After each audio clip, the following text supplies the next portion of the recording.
네, 정치권 핫 이슈 오늘은 이 두 분과 이야기 나눠보겠습니다. 장경태 더불어민주당 의원 그리고 이준석 국민의힘 전 최고위원 나오셨습니다. 두 분 어서 오십시오. 안녕하세요. 어서 오십시오. 자, 오늘 예산 소위 거쳐서 내일 본회의로 추경 처리가 될 목표로 지금 준비 중인데 전국민 통신비 2만 원 부분에 이준석 전 최고위원님 네. 지금도 야당이 반대하고 있는 상황입니다. 주호영 원내대표는 내용이 합의돼야 내일 처리 가능하다 이런 입장인데요.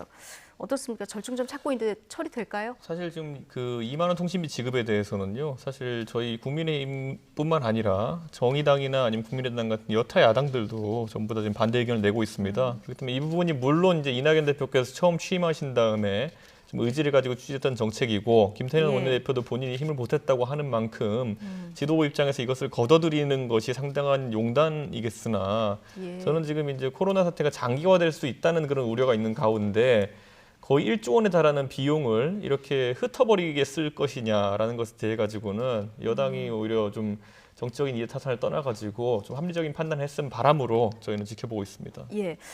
장경태 의원님, 야당이 만약에 계속 반대하면 이 통신비 2만 원 철회하는 가능성이 높습니까? 아니면은 단독 처리할 가능성이 높은 겁니까? 대화의 여지는 있다고 봅니다. 어찌되었건 더불어민주당은 그동안 가계 통신비나 또 통신 기본료 인하에 대해서 많은 관심과 또 노력을 해왔습니다. 그런 과정에서 요즘 또 원택트 또 비대면 시대가 되다 보니까 통신료가 상당히 급격히 오르고 있거든요. 데이터 사용량도 늘고 있고요. 그렇기 때문에 이 급격히 지금 통신비가 상승하는 것에 대해서 당차원에서 어떤 자구책을 마련해서 제안을 드린 바 있는 거고요. 이 과정에서 논의 과정에서는 물론 야당의 반대가 있긴 합니다만 어찌되건 현재 원안대로 내일 본회의에서 통과되지 않으면 현재 4차 추경의 의미 자체가 코로나 재난 위기를 극복하기 위함인데 추석 전까지 지급하기 어려운 것으로 전망이 됩니다. 그렇기 때문에 가급적이면 오늘까지 여야 지도부께서 원만하게 합의하시길 바라고요. 그게 안 될 경우에는 추석 이후에 재난지원금 4차 추경이 지원된다면 그게 무슨 의미가 있겠습니까? 그렇기 때문에 그 전에 지급될 수 있도록 오늘까지 부디 잘 논의가 되었으면 좋겠습니다. 저는 그 국회 본부는 어쨌든 국민의 뜻을 따르는 것이다. 저는 이렇게 보는 상황 속에서 국민들이 이런 형식으로 지급하는 것에 대해 가지고 크게 달가워하지 않는다는 그런 어떤 여론이 형성되어 있는데 굳이 이렇게까지 지급하려고 하는 이유를 잘 모르겠고 과거에도 보면 북한에도 그냥 쌀 받기 싫다는데 계속 주려고 그러고 이건 제가 봤을 때는 좀 고집을 꺾어야 될 때는 꺾어야 되는 게 아닌가 이런 생각을 합니다. 예. 4차 추경의 주요 내용이 통신료 지급만이 아니잖아요. 자영업자와 소상공인 그리고 13개 고위험 밀집 업종의 경우 지금 현재 재난지원금 지원이 매우 긴급한 상황입니다. 그렇기 때문에 약간의 의견 충돌과 의견이 다를 수 있습니다만 이 부분에 대해서 야당도 좀 협조적으로 그거 지원하지 말라 한 적 없고요. 예를 들어 1조 원 정도의 금액이면요. 예를 들어 자영업자 통신료 중에 이 부분 때문에 9천억 때문에 7조 추경 자체를 거부하고 계신 그거 거잖아요. 하지 말라면 한 적 없고요. 예를 들어 1조 원이면요. 예를 들어 자영업자들 중에 어려운 분이 100만 명 계시다고 하시면요. 그분들에게 100만 원씩 더 지급할 수 있는 그런 금액입니다. 그런데 지금 그런 것들에 대해서 저는 1조 원 통신비 선심 쓰듯이 2만 원씩 국민에게 나눠준다라고 하고 국민들도 그다지 지금 그거는 중요한 정책이 아니라고 하는 상황 속에서 고집하는 이유가 궁금합니다. 전 야당이 너무 비겁한 게요. 왜 7조 하지 말고 그렇게 하면은 1조 더 추가해서 8조 추경하자고 하지 왜 7조 추경하면서 그 안에서 깎으려고 하는지 거기에 대해서 좀 또 저도 좀 의구심이 있고요. 예전에 재난지원금 1차 했을 때 2차 추경 당시에 저희 국채 발행하지 않고도 지원했습니다. 이후에 국채 발행한다고 하니까 또 거기에서 반대하고요. 그러면 실제로 국민들을 지원하자는 겁니까? 지원하지 말자는 겁니까? 국채 발행 반대하셨잖아요. 이번에 국채 발행 찬성하시나요, 그러면? 빚내 가지고 학원비 내고 이런 거는 정말 가장이 하는 건 이해할 수 있지만 반대하신다면 빚내 가지고 도박하겠다 이런 국채 것들은 발행 막아야 되는 도와줘 가세요. 것이에요. 네, 왜 국채 빚내 발행은 가지고 반대하면서 4차 추경은 또 찬성하세요? 빚내 가지고 술 마시러 가겠다 이러면 반대해야 되는 거예요. 빚내 가지고 생필품 사는데 돈 쓰겠다 그러면 찬성하는 것이고 그 차이를 모르십니까? 네, 알겠습니다. 통신비 질문 하나 드렸는데요. 지금 몇 차례 공방을 주고 받으셨습니다. 어쨌든 야당이 합의해 주든가 여당이 철회하든가 아니면 여당이 단독 처리하든가 뭐 셋 중에 하나일 텐데 내일까지 좀 지켜봐야 될 것 같고요. 자, 지금 지역화폐 효용성에 대해서 문제를 제기했었던 한국조세재정연구원 보고서에 대해서 이재명 지사가 이제 강하게 비판을 했었는데요. 이후 국민의힘 의원들하고 장경태 의원이 좀 공방을 벌였어요. 희대의 포퓰리스트다. 얘기가 나오고 희대의 사기꾼 뭐 이야기까지 왔다 갔다 했는데 어떻게 보십니까? 일단 지역화폐의 성과 자체가 저는 이제 국세위원회에서 좀 자료가 좀 잘못 보고 연구를 했다라고 보여지는데요. 2016년부터 2018년까지 연구를 하셨더라고요. 근데 실제 지역화폐의 공급 현황은 2018년 이후가 극대화됩니다. 예를 들면 2016년 1,168억 원, 2017년 3,650억 원, 65억 원, 그리고 2018년에 3,714억 원에 불과했는데요. 2019년 4월부터 본격적으로 이제 발행이 되면서 2019년에만 3조 2천억 원, 그리고 그 이후 올해 같은 경우는 9조 원의 발행 계획이 있는데 예전에 과거에 정말 지극히 효과가 미비할 때 그 기간만 한정해서 지역화폐에 대한 연구를 해놓고선 지금 현재 그보다 10배 혹은 20배까지 늘어나고 있는 이 지역화폐의 경제적 파급 효과에 대해서는 연구하지 않았으면서 반대 의견을 낸다는 것 자체가 연구의 시의성도 적절하지 않았다고 보고요. 이 지역화폐의 핵심 과제는 그런 겁니다. 그러니까 대형 마트나 혹은 백화점에서 사용하기보다는 어떤 지역 시장이나 동네 상점에서 사용할 수 있게끔 유도하는 건데요. 이 어떤 지역화폐의 어떤 장점과 효용 가치를 좀 배제한 연구 결과가 아니었나 이렇게 생각합니다. 지역화폐를 많이 활용하는 게 최근이기 때문에 자료를 보려면 조금 더 누적된 통계를 봐야 된다. 최근이기도 하고요. 규모 자체가 10배 이상 차이 납니다. 예. 그러면 자, 어쨌든 뭐 민주당은 그러면은 예. 그에 대비해 가지고 지역화폐가 경제 활성화에 도움이 됐다는 자료라도 있습니까? 없죠. 실제 이 체감되는 이 상점에, 그러니까 예를 들면 여러 언론 인터뷰를 통해서 보셨겠지만 지역화폐를 지급할 때 지역 상점들과 소상공인들께서 지역화폐로서 매출이 30% 이상 급증했다라고 인터뷰 기사를 또 많이 보셨을 겁니다. 거기에 대한 경제적 파급 효과는요. 저희가 작년과 올해 연구 자료를 검토해서 곧 발표하겠습니다. 예. 발표하시고 얘기하세요. 왜냐하면 그거는 지금 이제 재난지원금이나 여러 가지 수당 자체를 이런 식으로 지역화폐로 줬기 때문에 그게 한창 사용량이 늘어난 것처럼 보이지. 그게 그러면 현재 법정화폐에 비해 가지고 어떤 효용이 있는지에 대해 가지고는 아무것도 연구하신 바도 없고 측정한 바도 없잖아요. 예를 들어 지금 갑자기 지역화폐를요 옛날처럼 쌀섬으로 주잖아요. 쌀섬이 굉장히 통용이 잘 될 겁니다. 그런데 그게 쌀섬이 효율적이라는 증명은 안 돼요. 보면은 그러니까 그게 아무 증명도 아닌 상황에서 그 연구기관에서 발표낸 것에 대해 가지고 여당이 부정하는 것도 되게 웃긴 겁니다. 연구 예. 결과를 존중하고요. 다만 그 지역화폐의 효용 가치를 저평가하기에는 연구 결과의 시성과 그 구체적 사례가 너무 좁다라고 말씀드립니다. 연구 안 했는데 뭘 연구가 좁다 그래요. 아니 지금 뭐 자료 자체가 많지 않기 때문에 뭐 전문가들 사이에서도 이 효용성 부분에 대해서는 의견이 갈리는 이런 상황인 것 같습니다. 어쨌든 장기적으로 이 문제는 화두가 던져졌으니까 좀 논의해 볼 필요는 있을 것 같은데요. 다만 그 국민의힘 의원들이 이재명 지사랑 계속 1대1로 이렇게 의견을 주고받다 보니까 이재명 지사가 여권의 이제 유력한 대권 주자 아니겠습니까? 견제 아니냐 이런 분석도 나오던데 이건 너무 나간 겁니까? 자, 지역화폐라는 것이 아까 말했듯이 그냥 지역에서 발권한 화폐 성격만 있는 게 아니라요. 거기에는 국비, 시비 그리고 지자체, 기초지자체에서 일정한 세금 지원을 합니다. 지역화폐가 활성화된다고 얘기하는데 그 이유는 딱 한 가지예요. 10% 할인해 주기 때문이거든요. 근데 그 10% 할인하는 비용은 국세에서 상당 부분을 부담합니다. 그거는 전 국민이 부담하는 거예요. 그렇다면 그것의 효용에 대해서는 당연히 국민을 대표하는 국회의원들이 따질 수 있어야 되고요.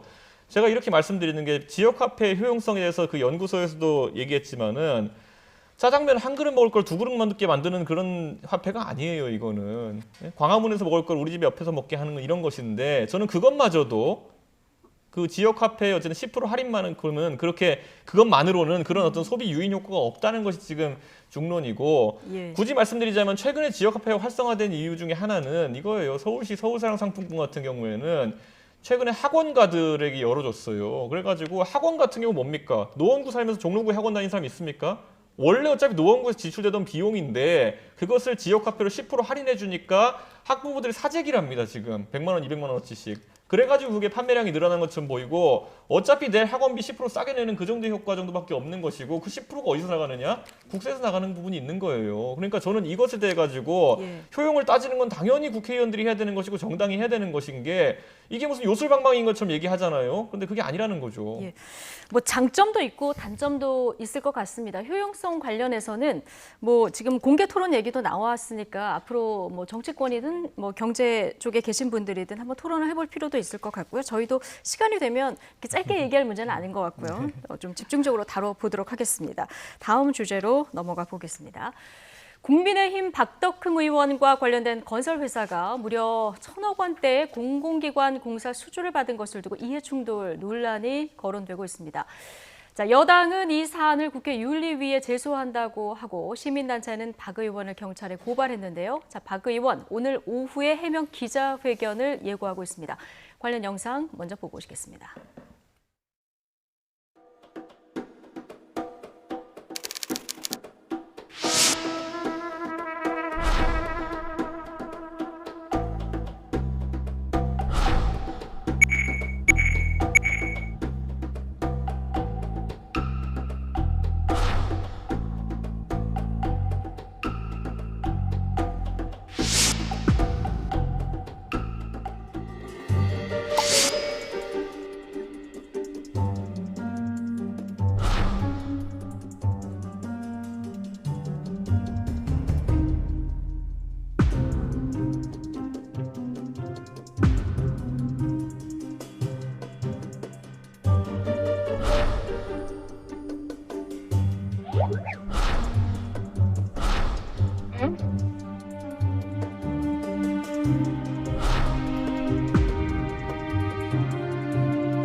저는 이정 활동을 하는 동안에 단 한 번도 개인의 사리 사용을 위해서 제 권한을 사용한 적이 없다는 말씀을 드리고,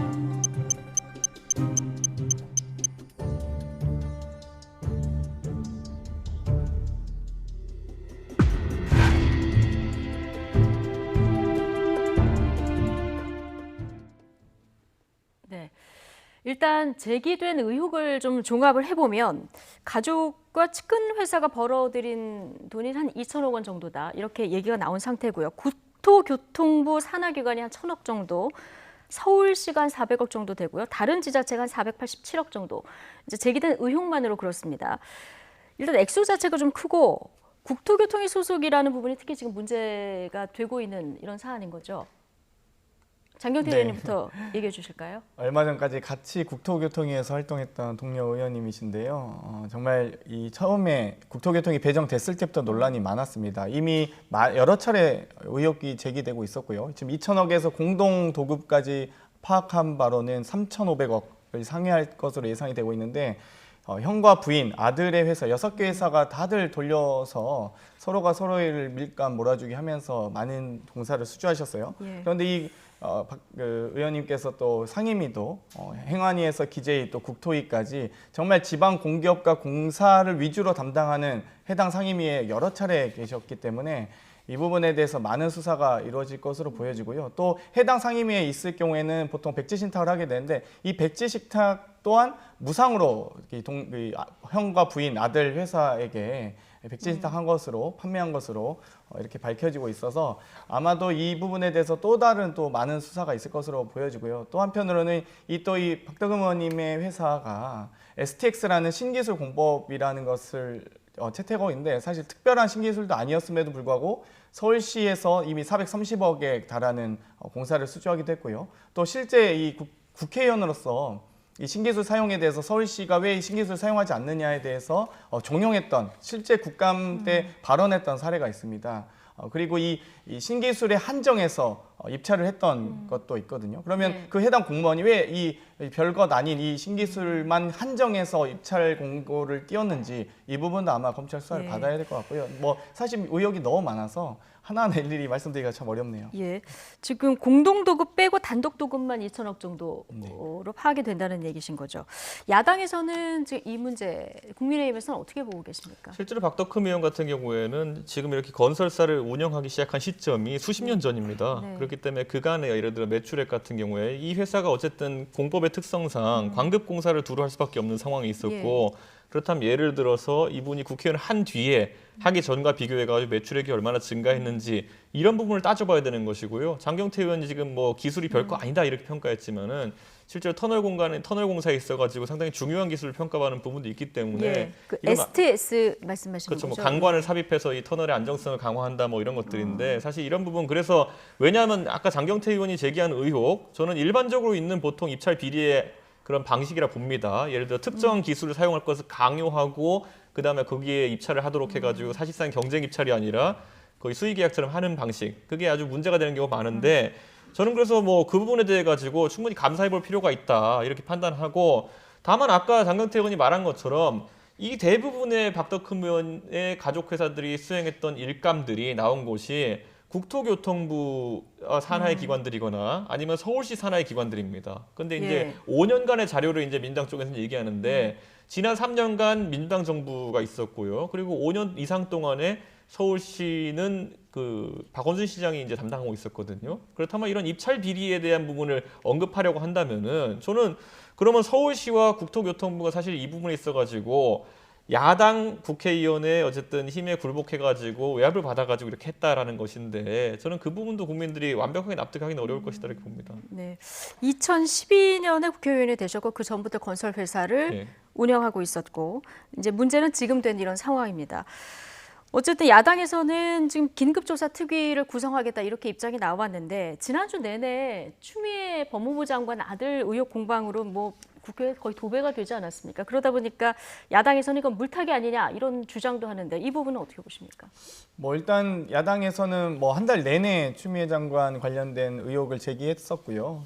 또 저번 4일간의 대정부 질의에서도 전혀 국정 현안을 논의하지 않고 하루 종일 추미애 장관 건만 가지고 이야기를 했었습니다. 그렇기 때문에 뭐 물타기하기에는 너무나 그 물이 컸다. 그래서 뭐 더 이상 뭐 탈 물도 없다고 보여지고요. 그렇기 때문에 일단 장관에 대한 의혹은 충분히 저희는 소명됐다고 보여지기 때문에 그동안에 의혹이 있었던 박덕흠 의원에 대해서 또 최근 환노위로 사보임하셨습니다. 만약 아무 문제가 없으면 국토위에 계셨어야죠. 왜 갑자기 사보임하셨는지 모르겠고요. 본인들 스스로가 그 의혹에 대해서 일정 부분 인정하고 있기 때문에 만약 말씀하셨듯이 공개 입찰을 하면 이 왜 박덕흠 의원님의 이 건설 회사만 가지고 있는 이 특허를 가지고 왜 그 한정해서 입찰을 올렸는지, 사실상 수의계약이거든요. 이 부분에 대해서 충분히 저는 검찰 수사를 받아줄 일단 뭐 수 있겠습니다. 사보임했지만 억울하다는 입장이고요. 입찰 공고를 억울하셨으면 사보임하면 안 되죠. 입찰 인정한다는 입찰 얘기죠. 공고를 박덕흠 의원이 냅니까 아니면 서울시가 냅니까? 근데 서울시든 국토부든 전 담당자와의 결탁 여부를 확인해야 되는 거지, 국토부 공무원이 잘못했으면 그럼 뭐 국토부 장관이 다 책임집니까? 그러니까 그걸 모든 확인하는 장관이 겁니다, 입찰 저는. 경쟁을 다 파악하는 건 아니기 때문에 이 부분에 대해서는 담당자와 검찰 수사를 통해서 충분히 확인하실 수 있으리라 봅니다. 예. 어쨌든 뭐 대규모 공사 수주가 문제라고 하지만 공개 입찰을 통해서 따냈기 때문에 이해 충돌 아니다. 박덕흠 의원 측 주장은 이렇습니다. 지금 얘기를 나누었듯이 이번 논란의 핵심이 이해 충돌입니다. 그중에서도 조금 전 두 분이 얘기하셨던 STS라는 신공법으로 서울시에서만 430억 원대 공사를 따낸 부분, 이 부분도 좀 논란이 되고 있는데요. 박 의원, 지난 2015년 서울시 국감에서 이 신기술을 서울시가 활용하지 않는다면서 서울시를 상대로 질의를 한 부분도 눈길을 모으고 있습니다. 함께 듣고 오시죠. 본인이 국회의원 돼서 안행이나 국토위에 있는 동안은 절대 오해를 피하기 위해서 법에도 분명히 피해라고 돼 있으니까 법까지 위반해 가면서 안행이나 국토위를 오랫동안 고수했다는 것, 이걸 먼저 지적하고요. 그다음에 공개 입찰을 대부분 한 것도 맞는 것 같습니다. 하고 저희들 또 조사를 해보면 이분의 회사, 이분 건설회사가 가지고 있는 특허 STS 공법을 강간을 이렇게 연결해가지고 집어넣는 공법이 있다 그랬잖아요. 신기술, 그게 이제 STS 신기술로 채택이 돼가지고 이거 같은 경우는 아예 서울시든 국토부든 보면 STS 공법을 사용해서 입찰 공고를 낸 경우가 있습니다. 예. 근데 그러면 당연히 박덕흠 의원님네 회사만 수주에 뽑힐 수 있다. 뽑힐 수가 있는 그 것이죠. 건설 회사만 가지고 있는 공법이에요. 예. 유일하게 STS 맞습니다. 공법이라는 게. 특허를 냈으니까요. 아, 이제 건설 신기술이라는 게 있습니다. 그걸 지정을 받으면 국가에서 이제 그것이 좋다고 그래서 이제 활용을 이렇게 많이 하게 되는데, 서울시가 이제 2013년 같은 경우에는 133건, 2014년도에는 98건, 2015년도에는 43건 이렇게 줄어들고. 네. 이 STS 신기술이라는 게 어느 정도의 기술인지는 비전문가로서는 좀 판단하기 어렵고요. 그런데 특허는 받은 상황입니다. 그런데 지금 문제는 지금 들어보셨지만 박덕흠 의원이 2015년 서울시 국정감사할 때 신기술을 적극 활용 안 한다. 서울시를 상대로 이런 질의를 했거든요. 이 부분은 어떻게 보십니까? 저는 그건 굉장히 부적절한 행동이었다 이렇게 부적절했다. 판단하는 예. 것이요. 공직자윤리법에 보면은 이해 충돌의 소지가 있는 부분에 대해 가지고는 상임위 활동을 하면서 법안에 대해서 표결을 하거나 아니면 법안에서 의견 제시를 하는 것을 금지하고 있습니다. 근데 예. 이 경우 같은 경우에는 이제 국감 현장에서 이제 본인과 이해관계가 있는 기술에 대해 가지고 발언을 한 것이기 때문에 공직자윤리법이 규제하고 있는 부분은 아니지만 어쨌든 굉장히 부적절한 행보였다. 저는 이렇게 예. 보는 것이고 이건 법상으로 보완이 되어야 된다. 저는 이렇게 판단하고요. 이와 더불어 가지고 이번에 보완이 돼야 될 것이 백지신탁제도 같습니다. 백지신탁제도가 지금 사실상 비상장 주식 같은 경우에는 지금 뭐 백지 신탁을 한다 하더라도 박덕흠 의원의 회사 주식을 누가 덜컹 사기도 힘든 거 아닙니까? 예. 그런 상황에서 사실 백지 신탁은 나중에 의원 임기 그만두면은 다시 주식을 가져가는 형태이기 때문에 실소유주 상태가 유지된다고 보는 게 맞거든요. 예. 그렇기 때문에 저는 이런 부분에 있어가지고 법 개정을 좀 시도할 필요가 있지 않나 이런 생각을 합니다. 예.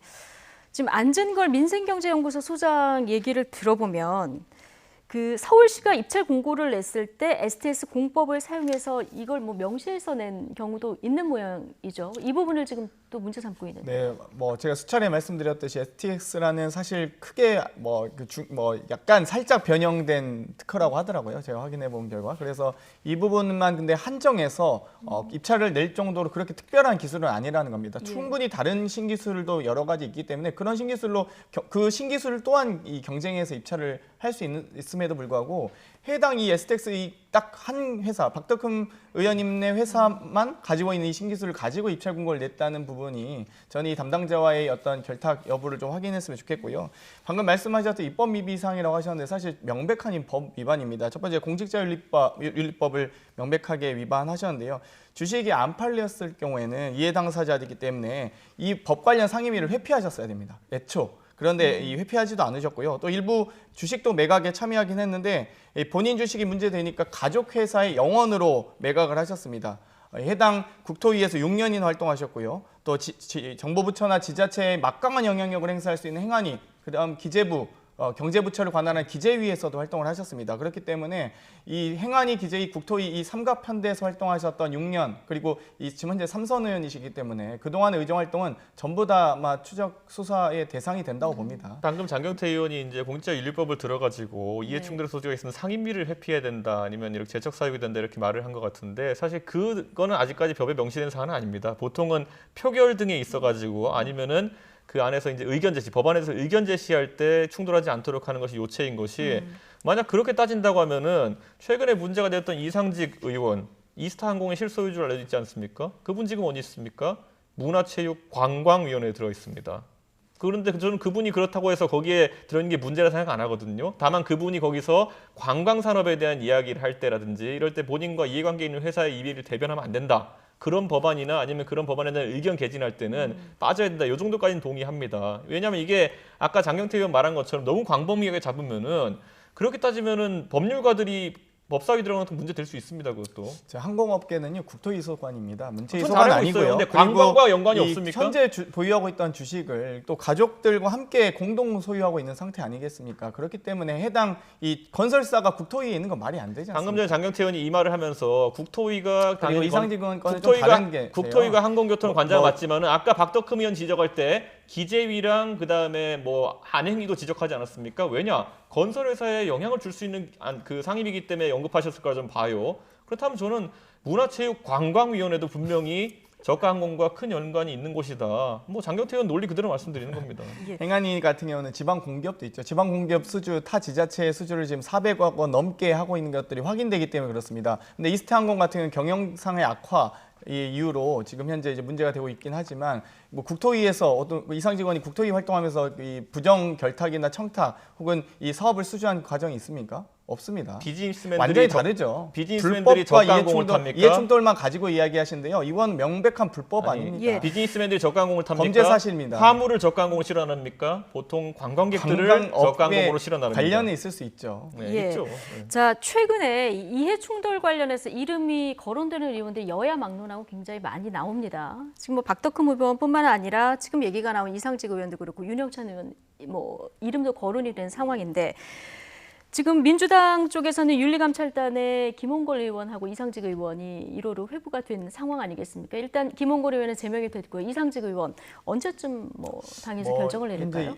이번 주 중에 확인과 어떤 절차를 진행한다고 하는데요. 예. 거기에 대한 사실 여부를 판단하고 아마 지도부께서 결단을 하실 것으로 보입니다. 어떻게 판단하고 계십니까? 이상직 의원권에 뭐 대해서. 일단 경영상의 악화임에도 불구하고 많은 대량 해고 사태가 있었기 때문에 그 부분에 대해서 만약 일반 기업, 일반 경영진이었다면 도덕적 책임은 없겠지만 아무래도 국회의원 한 사람으로서 또 당 소속이기 때문에 이 부분에 대해서 당 차원에서의 어떤 결단이 있을 수 있다 이렇게 보고 있습니다. 예.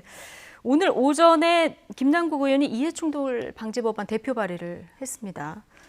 뭐 계속 얘기가 나오다 보니까 이참에 아예 그 국회의원들 이해충돌에 걸리는 상임위 소속 상임위하고 걸리는 부분이 없는지 좀 한번 다 들여다보자 이런 얘기도 나오는데요. 저는 근데 우리 국민들께서 한번 보셔야 되는 게 아까 예. 이해충돌이라는 것이 예를 들어 본인이 어떤 분야의 전문성을 가지고 있다 보면은 그 안에 이해는 따라오는 부분이 있습니다. 그 예. 영역에서 오래 활동하다 보면은. 그래서 아까 말했던 것처럼 입법부의 최대 기능 중에 하나는 결국에는 정부나 기관들을 감사하는 것입니다. 감사를 하려면 전문성이 요구되는 것이고 전문성을 가지려면은 사실 그 안에서 아까 말했듯이 이해의 요소지가 따라붙을 수 있는 게 있거든요. 예. 예를 들어 검찰에서 오래 근무하신 분 같은 경우에는 검찰을 감사할 수 있는 아주 강력한 그런 지식을 가지고 있는 분이면서 동시에 검찰과 이해관계가 있을 수도 있는 겁니다. 그런데 이분들을 그럼 무조건 법사위에서 배제해야 되느냐? 저는 아까 말했듯이 박덕흠 의원 같은 경우에도 건설과 기업 경영의 전문가입니다. 다만 이분이 하신 행동 중에서 다만 사리에 가까운 부분이 있다면 그것을 규제해야 되는 것이지 이분이 건설 산업이나 아니면 기업 경영에 잘 알고 그 업계를 잘 알고 오히려 감사하는 것에 대해 가지고는 문제될 소지가 적습니다. 그렇기 때문에 저는 이거는 개인의 윤리 문제에 가까운 것이다. 이렇게 예. 보는 것이고 김남국 의원이 발의한 것들 뭐 예를 들어 이해 충돌의 소지를 최소화하겠다는 이 취지는 알겠으나 너무 큰 채로 너무 이 가는 채로 하는 것도 예. 문제다. 너무 그 굵은 채로 이제 가르는 것도 문제지만 너무 가는 채로 가르는 것도 결국 그러다 보면 모든 국회의원이 본인이 수십 년간 활동해온 전문성 있는 분야가 아닌 다른 곳으로 가야 되는 일이 생길 수도 있거든요. 그거는 뭐 김남국 의원이 충분히 판단하리라 봅니다. 저는. 예, 지금 이해충돌 우려가 국회에서 이제 얘기가 계속 나오고 있습니다만은 너무 많이 거르다 보면 오히려 전문성이 저촉될 수 있다 이런 의견이신데요. 저는 어떻게 전문성과 보십니까? 특혜는 명백히 구분해야 된다고 봅니다. 마치 법조인이 법사위에서 일하듯 또 의사나 그 아동 전문 복지학 전문 교수님들이 복지에서 일하듯 전문성을 살려야겠죠. 그런데 그렇다고 해서 사업상 이익이나 사업상 특혜가 있어서는 안 됩니다. 영리 목적으로 이렇게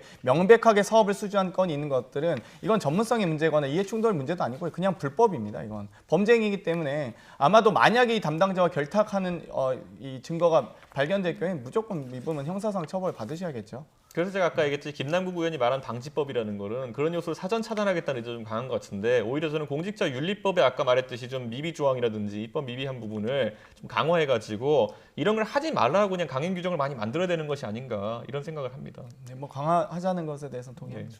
예, 알겠습니다. 뭐 국회에서 논의가 되니까 이 부분 좀 더 지켜보도록 하고요. 자, 이번에는 지난 주말에 청와대에서 있었던 청년의 날 기념 행사 이야기 나눠보겠습니다. 자, 이번 행사에서 문 대통령 공정이란 단어를 37번 언급하면서 청년의 눈높이에서 공정을 새롭게 구축하겠다고 했습니다. 자, 오늘 아침 국민의힘 주호영 원내대표 발언까지 함께 듣고 오시겠습니다. 정부는 기회의 공정을 위해 최선을 다하겠습니다. 청년들은 상상하고 도전하고 꿈을 향해 힘차게 달려주기 바랍니다. 공정이 우리 사회의 문화로 정착할 때까지 더 많은 시간이 걸릴 것입니다. 시행착오나 갈등이 생길 수도 있습니다. 그러나 우리는 반드시 공정의 길로 가야 한다는 신념이 필요합니다. 불공정이 나타날 때마다 하나씩 또박또박 함께 힘을 모아 해결해 가야 합니다. 정의의 가장 본질은 공정입니다. 공정을 다 깨고 정의를 외치고 공정을 37번이나 이야기한다는 게 도저히 믿기지 않습니다. 국민의 믿음이 없으면 나라가 설 수 없다고 했습니다. 무신분립입니다. 대통령께서 국민들로부터 신뢰를 잃어가는 상황이 너무 안타깝습니다. 참모들도 돌아보시고 제대로 조언하고 제대로 보좌하기를 바랍니다. 예. 자, 야당 비판까지 듣고 오셨는데 두 분 모두 청년 정치인이시라 이제 문재인 대통령 이 기념사 누구보다 주의 깊게 들으셨을 것 같은데 지금 공정이 화두가 된 지가 꽤 오래됐고요. 그러다 보니까 지금 야당에서 이 공정 키워드에 대해서 많이 언급이 된 부분에 대해서 비판의 목소리도 나오고 있습니다. 장경태 의원은 어떻게 들으셨습니까? 저도 저 청와대 녹지원에 있었는데요. 어찌되었건 2010년에 다들 기억하실 겁니다. 마이클 샌델 교수의 정의란 무엇인가라는 책이 참 많은 회자가 됐었는데 2020년대 대한민국의 과제는 공정인 것 같습니다. 그런데 어찌되었건 정부에서 여러 가지 정책을 추진하는 과정에서 공정을 위해서 추진했던 정책들이 약간의 오해도 있었던 것 같습니다. 그런 과정에서 과연 우리가 진정한 공정사회 그리고 공정의 가치, 공정의 목표가 무엇인가에 대해서 다시 한번 고민하는 시기인 것 같고요. 이 부분에 대해서 여야 정치권뿐만 아니라 많은 시민사회와 각계각층에서 공정의 의미를 잘 새기고 또 잘 실현할 수 있는 고민들을 함께 해주셨으면 좋겠습니다.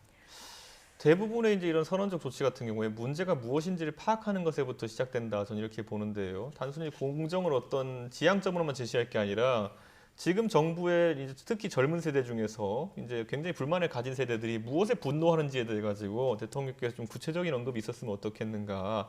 예를 들어 제가 뭐 조국, 추미애 이런 분들, 윤미향 이런 분들의 이름을 직접 언급해가 망신주라는 얘기가 아닙니다. 다만 예를 들어 병역이라든지 아니면 입시라든지 이런 부분에서 청년들이 다소 이제 마음이 불편했던 부분이 있다면은 대통령이 책임지고 해결하겠다. 그 구체성을 좀 가지고 열거했으면은 아마 청년들이 받아들이기에 대통령께서도 문제점이 뭔지를 인식하고 계시구나. 그럼 앞으로 이걸 해결하기 위해 노력하겠구나. 기대 심리를 좀 가질 수 있는데 지금은 너무 공허한 얘기입니다. 뭐 경제를 살리겠습니다. 이거랑 비슷한 얘기거든요. 그 얘기 안 해도 예. 경제 살리려고 노력한다는 건 다 알아요. 그런데 뭘 하겠다는 거지가 구체성이 좀 떨어집니다, 지금. 대통령께서 담아 보셨겠지만 채용, 교육, 병역, 사회, 문화 전반에 걸쳐서 이 공정이 체감되어야 된다고 말씀하셨고요. 당연히 이 공공기관의 채용 실태 전수조사는 매년 계속될 것이다. 그동안 과거 기억하시겠지만 이 500여 명의 강원랜드 채용 중에서 492명인가요? 거의 99% 비리였던 적이 있잖아요. 그런 경우는 아마 앞으로도 절대 없을 겁니다. 문재인 정부에서도 실제로 없었고요. 그렇기 때문에 이런 이 공정의 가치에 대해서 어떻게 구체적으로 실현할지에 대해서 공공기관의 채용만큼은 최선을 다해서 공정하게 하겠다라고 말씀하신 것으로 비춰서 확대 해석하시면 될 것 같습니다. 예. 자, 오늘 청와대에서 권력기관 개혁 전략회의가 1년 7개월 만에 열립니다. 여기 일단 뭐 추미애 법무부 장관, 진영 행안부 장관, 그리고 박지원 국정원장 이렇게 뭐 참석을 할 예정인데요. 뭐 수사권 조정 문제뿐만 아니라 국정원 개혁 두루두루 얘기가 될 텐데 직전에 이제 추미애 장관 아들 논란이 있던 터라 오늘 이 검찰 개혁 관련해서 대통령 어떤 메시지가 나올까 굉장히 관심입니다. 어떻게 예상하십니까? 아무래도 권력기관 개혁회의는 계속 이 앞서 1차 회의에서도 그렇듯 2차 회의에서도 이 검경 수사권 조정부터 시작해서 검찰의 인권적 수사에 대해서 논의할 것으로 예상이 됩니다. 그리고 앞으로 아직 국회에서 지금 논의가 진행되지 않고 있는데요. 공수처 설치 또한 이 국민의힘에서 그 공수처장 추천 인사위원만이라도 좀 추천을 해주시면 이 권력기관 분립과 어떤 권한 분배에 대해서 논의가 좀 더 진행이 원활하지 않을까 이런 생각이 들고요. 아마 특별히 원래 애초 예정되었던 회의이기 때문에 특별한 의미를 담아서 해석할 필요는 없는 것 같습니다. 예, 어떤 메시지를 나올 거라고 예상하십니까? 저는 뭐 검찰 개혁이라는 이런 메시지를 그대로 답습한다고 한다면은 이미 대중들 사이에서 검찰 개혁이라는 메시지 자체가 아무데나 갖다 붙이면서 이제 좀 시화화된 측면이 있습니다. 그렇기 때문에 저는 지금의 어쨌든 보면은 뭐 검찰과의 갈등 구도 아니면 공수처 설치만을 부르짖으면서 하는 이 검찰 개혁의 구도보다는 실질적인 좀 큰 틀을 짰으면 좋겠다. 전 이런 생각을 말씀드리고 싶고요. 지금 시점에서 추미애 장관 사태가 사실상 뭐 법무부 장관으로서의 직무 수행에 있어가지고 상당한 장애 요소가 이제 되고 있는 건 사실인 것 같습니다. 그렇기 때문에 이 부분에 대해 가지고 만약에 신임을 실어주신다고 한다면 이건 야당과 더 싸우자는 얘기밖에 안 되는 것이거든요. 그렇기 때문에 그런 메시지는 좀 자제가 돼야 되지 않을까 이런 생각을 합니다. 예, 공수처장 후보 추천위원 이 야당에서는 지금 안 하실 생각입니까? 저희가 이전에 이제 혼자 주호영 판단 있기 원내대표가 전까지는? 특별감찰관 제도와 예. 이제 공수처를 같이 엮어 생각하자는 취지로도 말씀을 드리고 예. 했었는데 지금 어쨌든 견제와 균형이라는 측면에서 야당이 어쨌든 행사해야 될 권한들이 예를 들어 공수처나 아니면 검찰을 사실상 감독할 수 있는 법제사법위원회의 위원장을 원래는 저희가 당연히 원래가 관행상 저희 가져가는 것이었는데 네. 그것을 뺏기지 않았습니까? 그럼 지금의 문재인 정부가 짜고 있는 사법개혁이라는 구도를 보면은 공수처장도 여당이 사실상의 임명권을 행사해 검찰총장도 이제 1년 뒤면은 윤석열 총장 나가고 또 임명하겠죠. 거기다 법사위도 이제 위원장을 여당이 가져갑니다. 이러면 사법 권력이라는 것에 대해서 아니면 준사법 권력에 대해 가지고 모든 견제와 균형 역할이 상실되는 겁니다. 그렇기 때문에 대통령께서 이런 부분에 대해서 전혀 예상치 않은 부분인데 이 세 가지 권력이 전부 다 여당에게 귀속되는 부분에 대해서 문제의식을 갖고 있을 것이다. 저는 이렇게 보고 공수처 문제를 푸는 가장 좋은 방법은 뭐냐면 야당에게 사실상의 추천권을 주든지 아니면 야당이 인정할 만한 인사를 공수처장으로 임명하는 것인데 그런 것들에 대한 장치가 담보되지 않은 상황 속에서 무턱대고 위원만 추천해라 이렇게 얘기하면은 그 부분은 지금까지 여당이 늘 그랬던 것처럼 결국 우격다짐으로 흘러갈 가능성이 높기 때문에 야당은 섣불리 동의를 못하는 겁니다. 제가 생각에 국민의힘은 아직도 21대 국회가 개원했다고 생각하지 않는 것 같습니다. 아직도 원구성 협상 얘기하고 있는 거 보면요. 6월에 머물러 있구나 이 생각이 들고요. 주호영 원내대표께서 교섭단체 대표연설에서 분명히 얘기했습니다. 특별감찰관하고 또 이 북한인권대사 추천에 대해서 저희가 그래서 저희 김태년 원내대표께서 저희 받겠다 그러면 같이 추천하자. 공수처장 추천, 처장 추천 인사위원과 특별감찰관 그리고 북한인권대사 다 같이 추천하자 그러면 했더니 또 묵묵부답으로 하다가 먼저 추천해라 이렇게 말씀을 하세요. 그래서 저는 오히려 법사위원장을 뭐 빼앗겼다고 말씀하시는데 줬던 적도 없고요. 일단 본인들에게 있는 부의장 추천부터 먼저 하셨으면 좋겠습니다. 국회의장과 부의장 2인으로 구성되게 되어 있는데 국회 부의장 아직 야당 몫의 부의장조차 지금 추천하지 않고 있지 않습니까? 전 특별감찰관이든 뭐 공수처장 추천 인사위원이든 다 오케이 괜찮다고 10분 양보하더라도 부의장이라도 좀 추천하셨으면 좋겠습니다. 이준석 전 최고위원님, 공수처장 추천위원, 특별감찰관, 북한인권대표 이거 다 같이 하면 안 되는 겁니다. 다 같이라는 것은 아까 선후 관계를 두고 있지 않습니까? 예. 그렇기 때문에 아니, 같이 하자고 했어요, 저희가. 저희 입장에서 봤을 때는 동시 추진. 그러니까 당연히 동시 추진이라는 게 사실 하나 둘 셋 요이 땅이 안 됩니다. 보면 보통 그러면 세 가지 다 합의한 상황에서만 움직일 수 있는 것이기 예. 때문에 결국엔 지금 시점에서 결국에는 아까 말했던 공수처장이나 특별감찰관 이런 제도에 대해 가지고 야당이 어쨌든 견제권을 행사할 수 있도록 하겠다는 의지를 보여줘야 되는데 예. 아까 뭐 장경태 의원 부의장 얘기도 하지만은 부의장은 그렇게 우리한테 가져가라고 하면서 법사위원장은 왜 그렇게 가져가려고 했습니까? 그러니까 저는 이런 거 자체가 사실 이율배반적인 태도예요. 지금 보면은 법사위는 그때 필요했던 게 뭐냐면은 각종 여권 인사에 대한 수사가 지속되고 있었고 검찰에 대해 압력을 행사해야 되는데 그러기 위해서 법사위원장이 필요했던 것이겠죠. 그러니까 그때 안 내주려고 했던 것이죠. 예, 장경태 의원님 마지막 반론 듣고 이렇게 이 마무리하겠습니다. 국민의힘이 검찰 개혁을 반대하고 있다는 것을 더 명백히 알 수 있습니다. 법사위원장 한 명 가지고 이렇게 물건 늘어지시는데요. 이미 국민의힘 쪽에서는 이 국민의힘 추천 몫으로 방통위원 또 지금 현재 중앙선거관리위원 인사청문회 진행하고 있습니다. 모든 인사위원과 본인들의 인사권을 다 사용하고 있습니다. 국민의힘은 제일 야당으로서 중앙선관위원, 방통위원 다 추천하는데 왜 부의장은 추천 안 하십니까? 그리고 공수처장 추천 인사위원 왜 추천 안 합니까? 왜 인사권을 어떤 거는 옳고 어떤 건 그럽니까? 이 부분에 대해 명확하게 해주셨으면 좋겠습니다. 아까 제가 말했던 것처럼 사법기관과 준사법기관에 대한 견제 권한 그것에 어떻게 분점되느냐에 따라 가지고 나눠지는 겁니다. 그거는. 예, 알겠습니다. 두 분 말씀 들어보면 일단 신뢰 구축이 먼저인 것 같습니다. 예, 오늘 말씀 여기까지 듣겠습니다. 장경태 더불어민주당 의원 그리고 이준석 국민의힘 전 최고위원 오늘 두 분과 함께했습니다. 고맙습니다.